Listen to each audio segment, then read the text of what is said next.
right, we are under an hour till the opening bell on Wall Street, so let's talk markets and what you should be watching today. Joining us right now is Savita Subramanian. She is the managing director and head of U.S. equity and quantitative strategy at BofA Merrill Lynch Global Research. Savita, we're watching China. It's not just about the NBA game, but all of this falls into the trade talks. It's not just basketball. What do you tell people ahead of this? Ahead of this, well, I mean, it's interesting because I think that so far the market has appreciated any sort of ceasefire or signs of reconciliation. But I think the real question is, do we want a hasty trade deal if it comes at the expense of long-term growth? So that's the question is, this isn't just about soybeans. It's about tech. It's about national security. And I think that those are the issues that companies and investors need to be thinking about.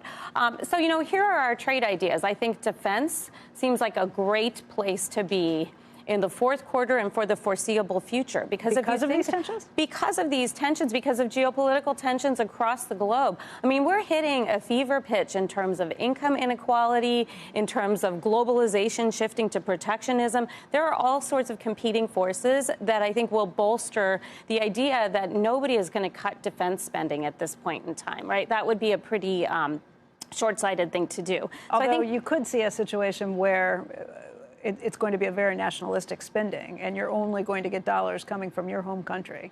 Potentially. So I think the other argument, to your point, is go domestic. So think about U.S. companies that are going to benefit from U.S. growth.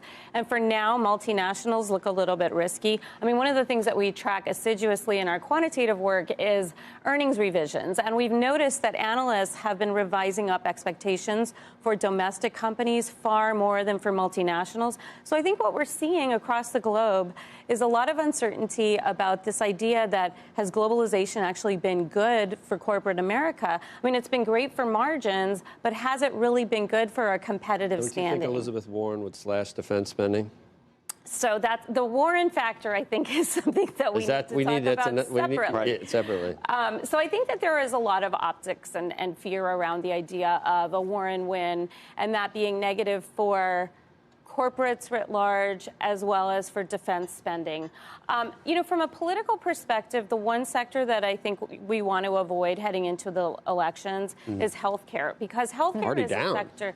It's down, but I think it could go down further. So if you look back in 2015, we had the same story. In 2015, healthcare was super crowded by investors. It's super crowded today. Then you started to see campaign season heat up. The sector dropped, I think it underperformed by like 25%. It's one of the only sectors where they're looking for growth in this earnings season. I just went through the sector-by-sector call. Yeah, no, earnings have been great. Fundamentals have been great. They were great back in 2015, 2016. But what mattered more was headlines and politics. And I think that that's keeping generalist investors out of healthcare for the time being.